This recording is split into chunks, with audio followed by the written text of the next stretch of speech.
السلام علیکم عزیز طلباء و طالبات. میں ڈاکٹر شیخ محمد مصطفیٰ عبدالستار، اسسٹنٹ پروفیسر شعبہ اردو، سنجیونی مہاودیالیہ چاپولی،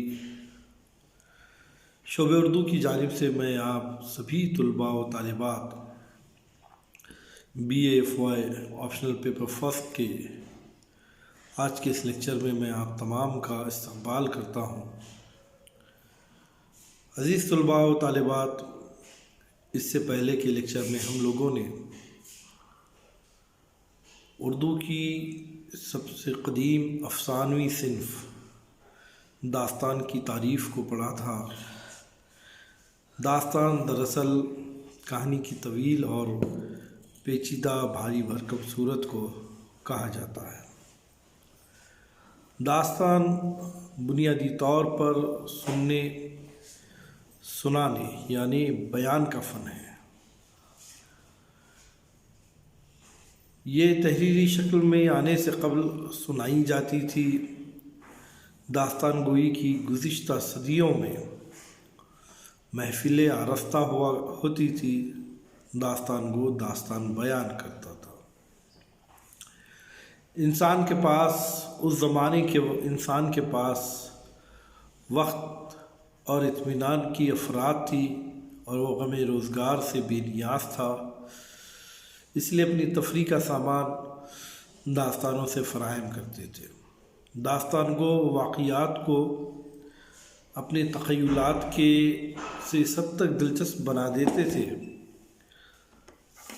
کہ سامعین حیرت و استعجاب کی فضا میں غرق ہو جاتے تھے.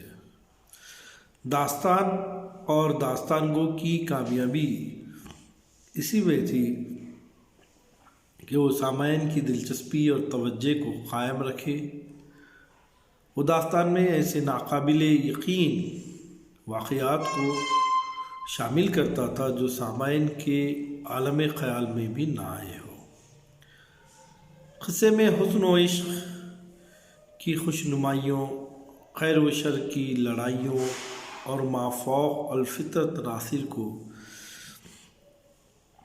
شامل کر کے حیرت و استعجاب کی فضا پیدا کر کے پیشکشی کرنا بھی داستان کہلاتا تھا. عزیز طلباء، اس کے بعد ہم داستان کے اجزاء ترکیبی یا عناصر ترکیبی کو ہم پڑھیں گے. داستان کے کم و بیش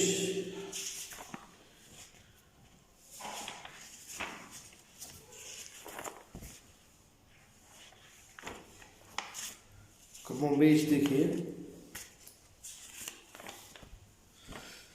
6 عناصر ترکیبی ہیں اور اس کی پہلا جز جو ہے وہ ہے طوالت. داستان کے فن کا بنیادی عنصر اس کی طوالت ہی ہے. داستان میں دراصل کہانی ہی ہوتی ہے اور اگر کہانی، قصہ، واقعہ جو بھی ہے اگر وہ طویل نہ ہو تو داستان ہی نہیں کہلاتا. داستان کہلانے کے لیے اس کی سب سے پہلی شرط ہی یہی ہے کہ اس میں طوالت ہو، کیونکہ داستان اس ماحول کی پیداوار ہے جہاں پر انسان کے پاس فرصت اور اطمینان کی افراد تھی. اس سے قبل بھی کہہ چکا ہوں کہ انسان اس زمانے میں غم روزگار سے بے نیاز تھا. آج کی طرح کا انسان نہیں کہ روزی کے لیے یا فکر معاش کے لیے پریشان پھر رہا ہو. اور آج کے انسان کے پاس اگر کسی چیز کی سب سے زیادہ اگر کمی واقع ہے تو وہ وقت کی ہے. لیکن دور ماضی میں اس طرح نہیں تھا. آدمی غم روزگار سے بے نیاز تھا. ایسی صورت میں اس کے پاس سب سے بڑا مسئلہ یہی تھا کہ وہ اپنے وقت کو کس طرح گزارے. وہ وقت گزارنے کے لیے رقص و سرور کے علاوہ سب سے زیادہ دلچسپ اس کا جو مشغلہ تھا وہ داستان سننے کا تھا، جس کے سننے سے دونوں کو مزہ بیک وقت حاصل ہوتا تھا۔ دونوں کو کون؟ ایک داستان سنانے والے کو بھی مزہ حاصل ہوتا تھا اور دوسرا داستان سننے والے کو۔ اس لیے داستان گو ایک کہانی میں بہت ساری کہانیوں کو شامل کرتا، داستان کو طول دینے کی کوشش کرتا تھا، لیکن ہر کہانی بنیادی قصے کا حصہ معلوم ہوتی تھی۔ یعنی جب ایک کہانی کو دوسری کہانی سے جوڑتا تو اس طرح نہیں بے ربط نہیں جوڑتا، بلکہ ایسا محسوس ہوتا تھا کہ ہر کہانی جو ہے وہ بنیادی قصے کا حصہ معلوم ہوتی تھی۔ اگر بے ربط کہانی کہیں بھی جوڑ دیا جائے ایک قصے کو دوسرے قصے سے تو پھر سننے والے کو اس سے دلچسپی نہیں ہوتی۔ داستان کو دوسری کہانی اس فنکارانہ حسن کے ساتھ شریک داستان کرتا تھا کہ وہ ایک ہی زنجیر کی کڑیاں معلوم ہوتی تھی۔ بات میں سے بات اس طرح پیدا کی جاتی تھی کہ سننے والے کو بے ربطی کا احساس ہی نہیں ہوتا تھا۔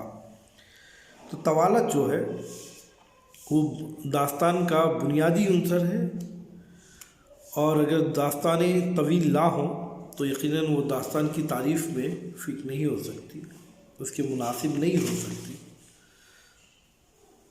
دراصل داستان گو سامعین کے اشتیاق اور دلچسپی کو برقرار رکھنے کے لیے قصے میں قصہ جوڑتا چلا جاتا تھا۔ داستان امیر حمزہ، بستان خیال، الف لیلا، باغ و بہار، فسان عجائب وغیرہ اس کی نمایاں مثالیں ہیں۔ اس طرح طوالت داستان کا ایک اہم جز ہے۔ اب دوسرا جو جز ہے وہ ہے پلاٹ۔ طوالت بے ربطی اور پیچیدگی کی موجودگی میں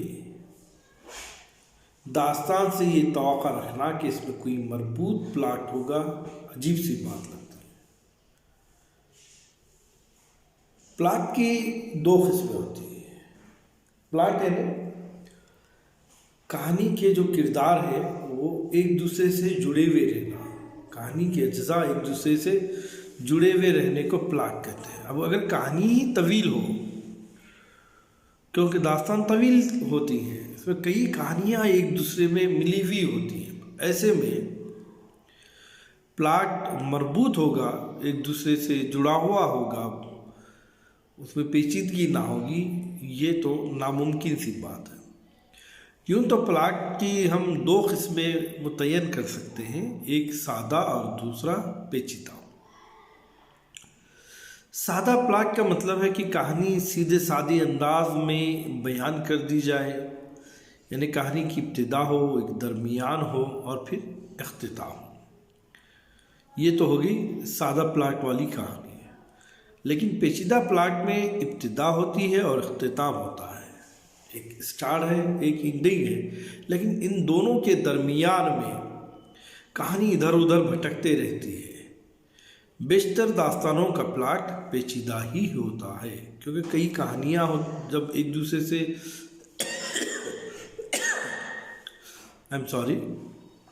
کیونکہ کئی کہانیاں جب آ کر ایک دوسرے سے ملتی ہیں تو ان میں ربط ہونا بہت زیادہ مشکل سا فیل ہو جاتا ہے، اور جب بے ربط پلاٹ ہو تو یقیناً وہ پیچیدہ پلاٹ کی تعریف میں شمار ہوتا ہے۔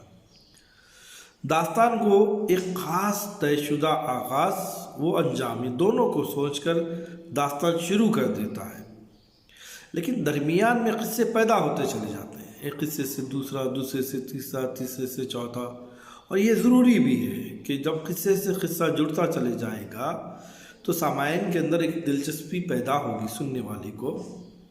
لیکن اس سے ہوتا یہ ہے کہ پلاٹ میں جو ربط ہوتا ہے وہ ربط اس میں رکھنا بہت مشکل ہو جاتا ہے۔ جب قصے سے قصے پیدا ہو جاتے ہیں تو داستان ایک وسیع دائرے میں پھیل جاتی ہے، ایک کہانی میں کبھی کبھی سینکڑوں کہانیاں شامل ہو جاتی ہیں اور ہر کہانی کا تعلق داستان کی بنیادی کہانی سے ہوتا ہے۔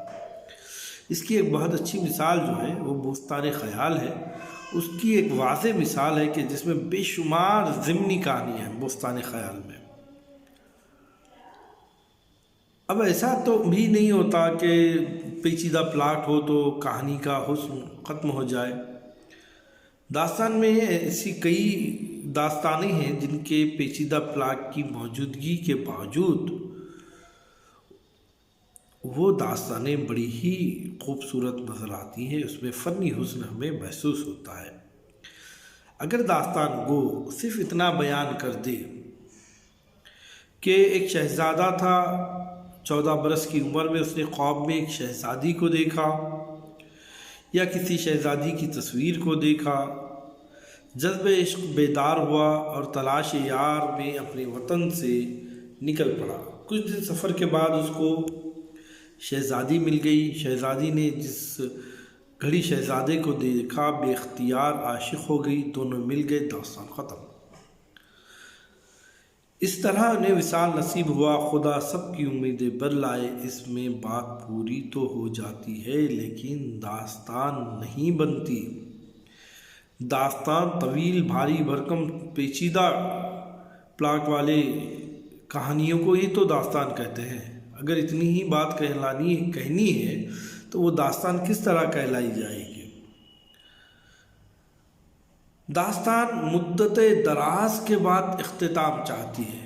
آج داستان کی ابتدا ہوئی اور 1 گھنٹے میں، 2 گھنٹے میں، 1 دن میں ختم ہوئی، ایسا نہیں ہوتا، بلکہ اس کا اختتام بہت وقفے کے بعد ہوتا ہے، جس کا نتیجہ یہ ہوتا ہے کہ اب شہزادہ شہزادی کو تو دیکھ لیا، اب اس کی وصال کی خواہش میں وہ اس کو تلاش کرتے ہوئے نکلتا ہے اور اس زمانے میں اس پر آفات زمانہ نازل کی جاتی ہے۔ اسے راہ عشق میں حیران و پریشان دکھلایا جاتا ہے۔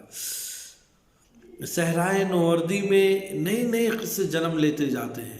نکلتا ہے، تلاش کرتا ہے، اچانک کوئی جن ملتا ہے، کوئی شیاطین ملتا ہے، کچھ مخالفین ملتے ہیں، پریشان ہو جاتا ہے، وہ خود بھٹک جاتا ہے، اس کو قید کر دیا جاتا ہے، اس کی مدد کے لیے کوئی آتا ہے، اس کی اپنی ایک داستان ہوتی ہے، اس کی اپنی ایک کہانی ہوتی ہے۔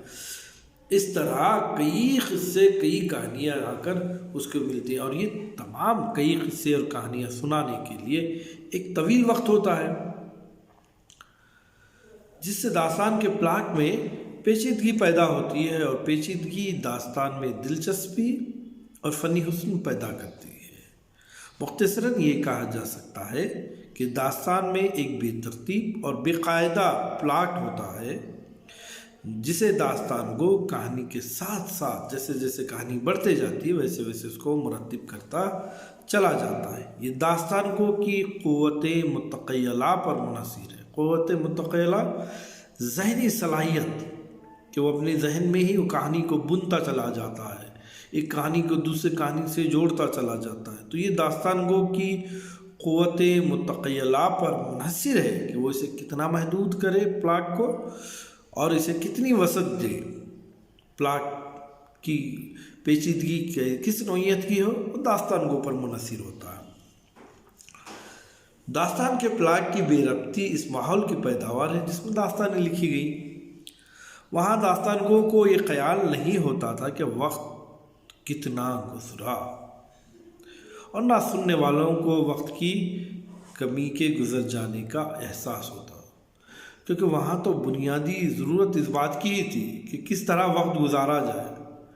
وقت گزارنے کے لیے ہی داستانیں سنی اور سنائی جاتی تھی، لہذا وقت کا تعین کرنا یا اتنے ہی وقت میں پڑھ لینا، مختصر وقت میں داستان کو تکمیل کرنا، یہ وہاں پر ضروری نہیں تھا۔ یہاں یہ بات بھی ذہن میں رکھنی چاہیے کہ داستان کا فن لکھنے یا پڑھنے سے زیادہ سننے اور سنانے کا فن تھا۔ داستان گو قوت متخیلہ کی جس قدر جولانیہ کہانی میں دکھا سکتا تھا، جتنے زبان و بیان کے نشیب و فراز زبانی بیان میں پیش کر سکتا تھا، اس قدر لکھنے میں وہ پیش نہیں کر سکتا۔ رقم کرنے میں زبان کی پابندیاں عنان تخیل کو آزاد نہیں چھوڑتی، پھر بھی داستان نگاروں نے اپنی قوت متخیلہ کے جوہر صفات خرطاس پر دکھائے ہیں۔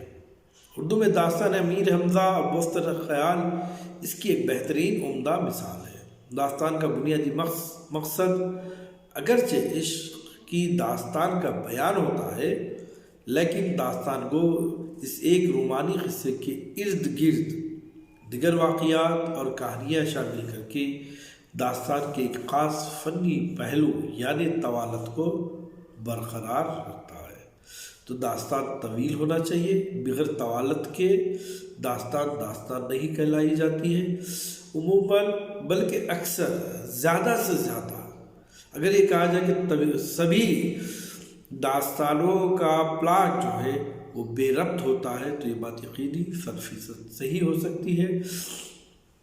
پلاٹ دو قسم کے ہوتے ہیں، ایک سادہ اور ایک پیچیدہ، اور داستانوں کے پلاٹ پیچیدہ ہی ہوتے ہیں، چونکہ کہانی جتنی طویل ہوتی جائے گی پلاٹ اتنا ہی طویل ہوتا جائے گا۔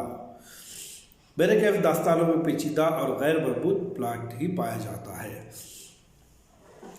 اس کے بعد جو اہم جز ہے داستان نگاری کا وہ ہے کردار نگاری۔ دیکھیے، ہر قصے میں کردار ہوتا ہے، بغیر کردار کے کہانی ہی نہیں بنائی جا سکتی۔ کردار ہوں گے تو اس کے ارد گرد کوئی واقعہ، کوئی حادثہ رونما ہوگا اور کہانی بنتے جائے گی۔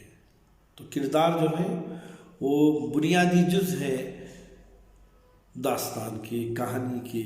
کسی بھی ناول میں بھی کردار کے بغیر ناول نہیں لکھا جاتا، افسانے میں بھی کردار کے بغیر افسانہ نہیں لکھا جا سکتا، داستانوں میں بھی بغیر کرداروں کے داستان نہیں لکھی جا سکتی۔ لہذا ہر قصے کی بنیاد وہ کرداروں پر ہی منحصر ہوتی ہے، کرداروں ہی کے گرد کہانی بنائی جاتی ہے۔ کردار ہی جو ہوتے ہیں وہ قصے کو آگے لے کر جاتے ہیں، اور کرداروں ہی کے سبب قصے میں نشیب و فراز پیدا ہوتے ہیں۔ ایک کردار ہوتا ہے جیسے شہزادہ شہزادی کی تلاش میں نکلا، اب وہ کہانی کو آگے لے کر بڑھے گا، وہ تلاش کرتے ہوئے وہ جا رہا ہے، پھر دوسرا کردار آئے گا اور وہ اس کو روکے گا، تو یہ اس کا فراز نشیب آ جائے گا، پریشانیوں میں وہ مبتلا ہو جائے گا۔ پھر اور ایک کردار آئے گا جو اس کو اس مصیبت سے آگے لے کر جائے گا، نکالے گا۔ تو اس طرح جو ہے کردار جب جڑتے جاتے ہیں، یا کردار جب اس کے اندر پیدا ہوتے ہیں، یا کردار آتے ہیں، تو ان کرداروں کے ساتھ ایک کہانی بھی آتی جاتی ہے، اور کہانی جو ہے وہ آگے بڑھتی جاتی ہے۔ لیکن داستانوں کے کردار جو ہوتے ہیں وہ ناول اور افسانوں کے کرداروں کے مقابلے بہت مختلف ہوتے ہیں۔ داستانوں کی کردار نگاری اس لیے دوسری افسانوی اصناف کی کردار نگاری سے مختلف ہے کہ اس کے کردار سبھی داستانوں میں تقریباً ایک ہی جیسے ہوتے ہیں، یعنی شہزادہ، شہزادی۔ اگر تھوڑی دیر کے لیے یہاں بھی رک جائے تو ہم یہ کہہ سکتے ہیں کہ داستانوں میں دو ہی طرح کے کردار ہوتے ہیں۔ ایک ہوتا ہے مثبت کردار جو خیر کی نمائندگی کرتا ہے، اور دوسرا ہوتا ہے منفی کردار جو شر کی نمائندگی کرتا ہے، جو جنگ و جدل میں مصروف رہتے ہیں۔ سبھی داستانوں میں خیر و شر، اچائی اور برائی، یہ دونوں کے درمیان میں جنگ ہوتی ہے، اس لیے کچھ اچھے کردار ہوتے ہیں اور کچھ برے کردار ہوتے ہیں۔ داستان کے کرداروں میں انسانی فطرت کی طرح تبدیلی نہیں ہوتی، یعنی داستان میں جو ایک کردار بتلایا جاتا ہے تو داستان کے اختتام تک وہ کردار اسی طرح ہوتا ہے۔ ہیرو ہے، مثبت کردار کا حامل ہے، تو وہ آخر تک مثبت کردار کا ہی حامل ہوگا۔ اگر کوئی شیطان ہے، دیو ہے، جن ہے، پری ہے، بھوت ہے، جو بھی ہے، یا وہ منفی خیالات رکھنے والا کوئی انسان ہے، تو وہ آخر تک داستان میں اسی طرح کے منفی خیالات کے حامل کا ہی وہ شخص رہے گا۔ پروفیسر گیان چند جین داستانوں میں کردار نگاری سے متعلق لکھتے ہیں کہ عام طور پر داستانوں کے کرداروں میں کوئی ایک رنگ بہت تیز اور شوقی بھرا ہوتا ہے۔ اگلے مصنف کئی رنگوں کے خوشگوار اور موضوع امتزاج سے تصویر تیار نہیں کرتے۔ نتیجہ یہ ہے کہ مختلف کردار ایک دوسرے کی صدائے بازگشت معلوم ہوتے ہیں۔ کردار نگاری کا ایک محض ایک اصول ہے مثالیت۔ دو فریق ہیں، ایک وہ ہیں جو خوبیوں کی پوٹ ہیں، دوسرے وہ ہیں جو بدی کا مجسمہ ہے۔ یعنی من جملہ ایک بات واضح ہوتی ہے کہ کردار نگاری میں دو طرح کے کردار عموماً داستانوں میں شامل ہوتے ہیں، ایک مثبت کردار ہوتا ہے اور دوسرا منفی کردار ہوتا ہے۔ داستان کا مرکزی کردار یعنی شہزادہ، اور یہ شہزادہ کس طرح ہوتا ہے کہ یہ تمام صفات کا مالک ہوتا ہے، تمام اچھائیوں کی، خوبیوں کا، حسن میں، بہادری میں، عقل و دانش میں وہ بہت ہی بہترین انسان ہوتا ہے، تمام طلسمات توڑنے کی طاقت رکھتا ہے۔ عشق میں دیوانگی دیکھ کر مجنون و فرحاد اس سے شرمندہ ہو جائیں گے۔ یہی صورت شہزادی کی ہوتی ہے، ناز و نام میں پلی ہوئی، نازک مزاج، غیر مرد کو دیکھ کر بے ہوش ہو جانے والا کردار۔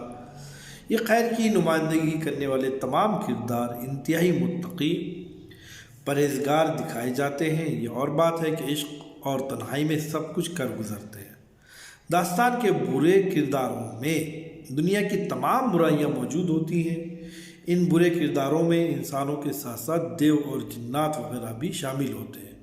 دوسری طرف پریوں کے کردار کی صفات یکساں ہوتی ہیں، یہاں زیادہ تر بادشاہ، شہزادے، شہزادیاں، وزیرزادے، جن، دیو اور پریاں دکھائی دیتے ہیں۔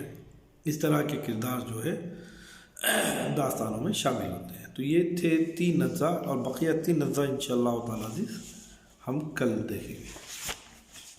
پہلا تو جز ہے طوالت، یاد رکھیے گا، داستان بغیر طوالت کے تکمیل نہیں ہو سکتی۔ داستان دراصل کہانی کی طویل اور پیچیدہ بھاری بھرکم صورت کو ہی کہتے ہیں۔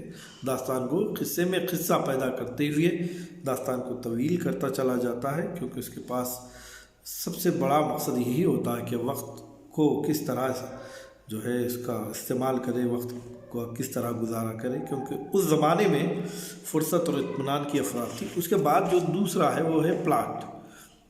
داستانوں کے پلاٹ عموماً بے ربط اور پیچیدہ ہی ہوتے ہیں۔ پلاٹ 2 قسم کے ہوتے ہیں، ایک سادہ اور دوسرا پیچیدہ۔ تیسرا ہے کردار نگاری۔ کردار نگاری داستان کا ایک اہم جز ہے، بلکہ ہر افسانوی صنف میں بغیر کرداروں کے کہانی آگے نہیں بڑھتی۔ کرداروں کے ہی ارد گرد کہانی بنی جاتی ہے، کہانی بڑھائی جاتی ہے۔ داستانوں میں عموماً 2 طرح کے کردار ہوتے ہیں، ایک منفی ہے، ایک مثبت۔ منفی کردار منفی ہی رہتا ہے آخر تک، اور مثبت کردار مثبت ہی ہوتا ہے۔ عموماً دیکھنے میں یہ آیا ہے کہ داستان کے جو کردار ہوتے ہیں وہ شہزادہ، بادشاہ، جن، دیو، پری وغیرہ اس طرح کے کردار ہوتے ہیں۔ تو میں سمجھتا ہوں یہ آج کے لیے اتنا کافی ہے۔ انشاءاللہ تعالی دوسرے لیکچر میں ہم داستان کے اجزاء ترکیبی کو تکمیل کرتے ہیں۔ آج کے لیے اتنا کافی ہے۔ بہت بہت شکریہ۔